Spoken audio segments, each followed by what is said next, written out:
High-protein diets, do they work? Lose weight while eating steak, burgers, cheese, and bacon. High-protein, low-carb plans like Atkins and the Zone can work.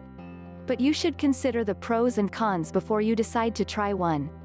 How much protein? Women need at least 50 grams of protein a day, men about 60 grams per day. With a high-protein diet, it can be much more than that. This extra protein can come from beans, meat, nuts, grains, eggs, seafood, cheese or vegetarian sources like soy. These diets often restrict carbs like cereals, grains, fruits, and possibly vegetables. How do high-protein diets work? When you cut out carbohydrates, you lose weight quickly because you lose water. Then, with no extra carbs, the body begins burning more fat for fuel. This can lead to ketosis, which may make losing weight easier because you feel less hungry. Ketosis may cause temporary headaches, irritability, nausea, bad breath and sleeping problems for some people. Pros and cons. You can lose weight on a high-protein diet. Choose lean meats and dairy for your proteins. Find a program that includes vegetables, so you don't miss out on fiber and other important nutrients. Starting a high-protein diet. Be choosy. The best high-protein plans focus on lean proteins and include some carbs. Avoid huge helpings of fatty meats and make sure to include vegetables. Ask your doctor, or a dietitian, to help you pick the right diet. Choose lean beef. Nothing says protein like a nice, juicy steak. And if you choose a lean cut, you will get all of the protein with far less unhealthy fat.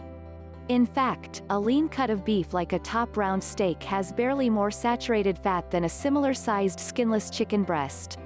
Tips for picking poultry. If you choose white meat when you're buying chicken or poultry, you'll get a lot less fat than if you eat dark meat.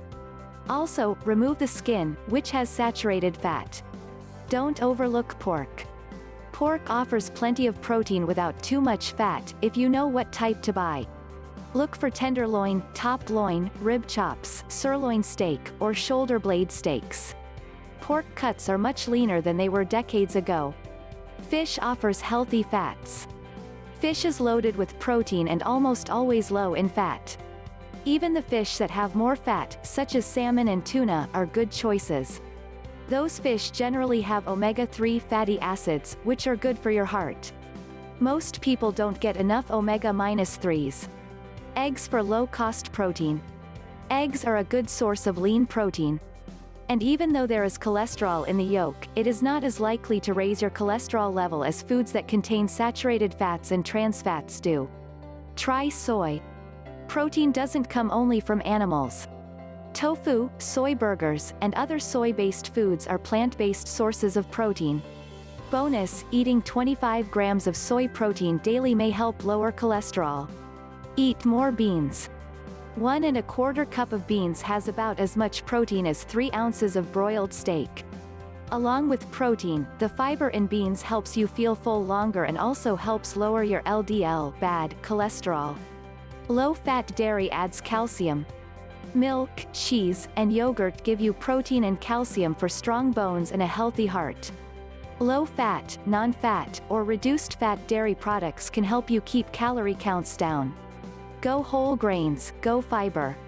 Most high-protein diets limit grains, so make sure the grains you do eat are pulling their weight. Favor whole grains. You'll get fiber and nutrients.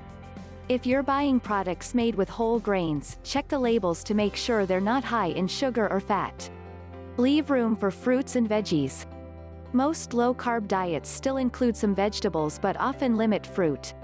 There's no known harm to cutting out fruit temporarily to keep your carb count down. However, for your long-term health, choose a plan that includes fruit after you reach your weight goal.